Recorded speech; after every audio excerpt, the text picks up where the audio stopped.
Hello, Adam Bisson. All right, we are here for another Dynasty roster review, number 14. We are careening towards the regular season, y'all. That's why I'm trying to get all these out in the open. So Adam Bisson has a 12-team, 35 roster spot, and I think that's going to be the big topic of today for us in terms of differentiating from the other rosters we've reviewed so far this year.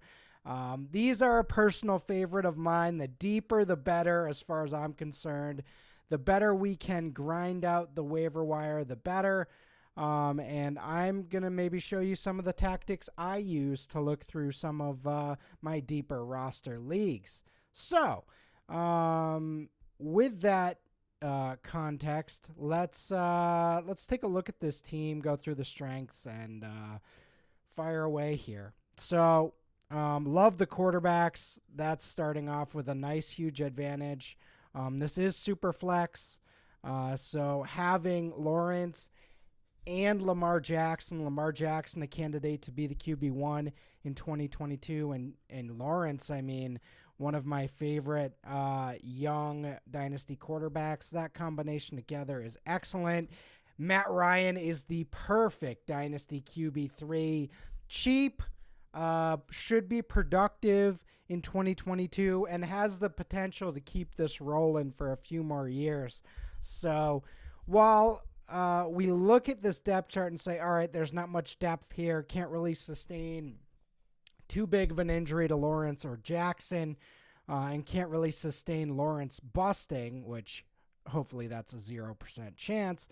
For this year, we're set. I do think we should be diligent in looking for another quarterback here for the future. Getting another young quarterback in here, even if it's not a high-end guy like a Mac Jones or Jared Goff or whatever, But the fact of the matter is, what's the hard part of here is getting these two. Getting that third guy is going to be annoying if we have to get it organically or by trade. It's going to probably cost an overpay in a rookie draft or on a trade, but I think it'll be worth it. For this year, though, again, I do think this is a strength. Lawrence, Jackson, Ryan is set up to do really well this year.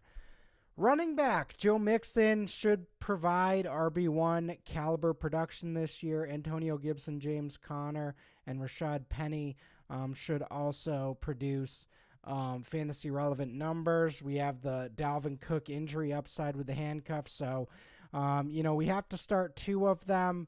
And we got a couple of flexes. I have a feeling, we're going to be just fine here for this year. Long term, we'll get to that in the next section. But for this year, I think we're in a pretty good spot. James Conner, a guy that I go back and forth on, but pretty undeniable his role in that Arizona offense. Really love to see that there. And Antonio Gibson, I have moved him down in the dynasty ratings the last couple months, but I still think he's uber talented, super young still, and a guy I think is going to be a factor for multiple years to come. So, while it's not pretty, while he's not viewed as that elite upside fantasy guy anymore, I do think he's a great RB2 for this build and someone that is flex worthy, even if, a Connor or Rashad Penny emerge. So the next 2 years, I think we're pretty locked in here as having a reasonable depth chart. This is a fun little grouping. Samaje Perine behind Mixon again, and this is what things look like in a 35 roster spot league. You're trying to scrape together anything you can to plug away and put together, some interesting pieces. So. This is fun. Kennedy Brooks with the Eagles, Kyron Williams with the Rams, Larry Roundtree, Jerome Ford with the Browns.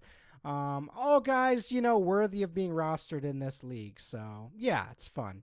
All right. Mike Williams, obviously a guy I'm super high on. I think he can be a wide receiver one this year and for the next couple years. And I honestly think he has high-end wide receiver one upside if he can stay healthy. And even if he doesn't, even if he plays 10 to 12 games, I think you're getting wide receiver production in that time, like you did in 2021. This isn't a young group of wide receivers, but Brown, Sutton, Robinson is a great setup for a win now roster, and I do think this is a contender. So we want to see through our window, making Allen Robinson and Cortland Sutton a little more valuable, and in that same vein, making James Conner and Antonio Gibson and Rashad Penny more valuable. So since we're in our window, we know we're in our window. This is a year we want to win. So I think we're in a good spot with these 4 wide receivers, 3 starting wide receivers, and a flex. I'm seeing a lot of this in Dynasty this year, having Allen Robinson as wide receiver 4, wide receiver 5. If you're in that position, man, I think you're in a great spot because I think he can potentially produce with the wide receiver 2s, end of the year as a wide receiver 2. Especially if Van Jefferson isn't all right before the season. I know all suggestions say he's going to be fine before the season starts, but if he's slow to ramp up in the first half of the year, it's going to be Robinson and Kupp, especially with Higbee, still not fully healthy heading into the year. So yeah, this is a great spot for Robinson. Sutton with Russell Wilson should be a match made in heaven. Marquise Brown's got some weird stuff going on right now, but ultimately should be a good fit with Kyler. Mecole Hardman, a guy you can probably flex on bye weeks. And also, one thing I want to note is that by doing these Dynasty roster reviews, it makes me better because I can see some of these players that you guys are rostering that I'm not. And in particular, 2 guys on Adam's roster, I think I'm going to be, moving into the Dynasty ratings next week. DKOsborne, he's played well. He played really well last year in the opportunities given. He's one Adam Thielen injury away from really being an every week guy. And I was not valuing that correctly. So I think he should be up there with Hardman in terms of Dynasty rating. Again, nobody's perfect here in this Dynasty game. And the good thing about the off season with all of us kind of grinding together, we can kind of look at guys and say, wait, Russ, you're not high on DKOsborne. Why not? And then I'll say, I don't know. That's a good question. There's like 150 wide receivers in the NFL. I probably haven't looked into Osborne as much as I should have. Osborne's an interesting piece in that Minnesota Vikings offense. Obviously, Adam Thielen getting up there in age. Even if he doesn't, Osborne's an interesting flex play, at least on bye weeks. I don't know if Adam's a Texas Tech guy, but Antoine Wesley and Eric Izukanma, interesting combination there. I see you. Maybe you're a Big 12 guy. Both are intriguing. Izukanma I was kind of high on coming into the year. Fell in the draft, but big body. We'll see if he gets opportunities. The only thing you got to do here, Adam, that you forgot, you got to add TJ Vasher. You got to add the other big gangly Texas Tech guy. So, jokes aside, but Antoine Wesley, Eric Izukanma, interesting, in this type of format, interesting pieces. Zach Pascal, not a guy I've ever really loved, but I definitely see the perspective on being rostered in this type of deep league. Brashad Perriman kind of buried, especially with the Julio Jones signing, but I definitely see the vision there. And then Brevin Jordan's the other one. We don't have to talk about Kyle Pitts. We know what we're getting with Kyle Pitts. An absolute monster.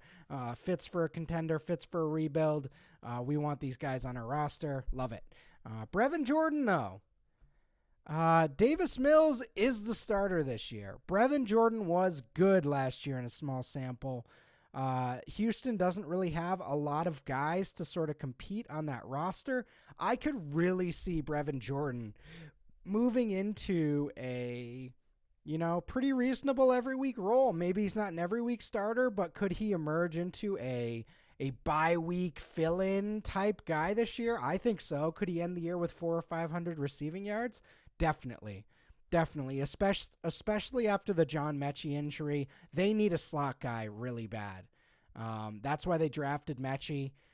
They have Nico Collins and Brandon Cooks, but neither of those guys are outside receivers. So Brevin Jordan's a guy that, maybe I wasn't paying enough attention to. So Brevin Jordan, there you go. Shout out to Adam, highlighting some interesting pieces here. So love this defense here. Browns, Chargers, Vikings probably not going to start them ever, but again, 35 roster spots. There's 12 teams. There's only 32 defenses. And that's what people get confused, completely ignore the defenses. However, if you're not careful, some of these teams are going to be rostering 3 or 4 defenses, and then during bye weeks, you're going to be kind of out of luck here. So I love this. When you get to these deeper roster spots, you kind of take whatever value you can, even with some of these bad defenses historically, like the Vikings were bad last year, but you're basically taking things off the board that has, a known value. Like there's only 32 defenses. You have 3. 3 times 12 is 36. So that means at least, 3 or 4 teams are only going to have 2.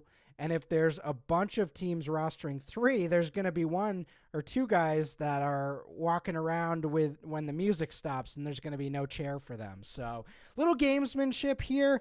I've been in leagues like this, and I'm not going to lie, I've rostered 4 defenses before just to kind of, make other people sweat. It's a little gamesmanship, and that's kind of how we do it over at the old Clay household, the old Clay compound. We're trying to make people sweat here, boys and ladies. So yeah, that's kind of what I'm looking at there. Do like this roster. You are a contender, and I think it's set up to contend this year with pieces that kind of match each other. So, we don't have the youngest team, but we do have a team that's going to be competitive at least for the next 2 years. So, all right, that's it. And now we're on to the weak points.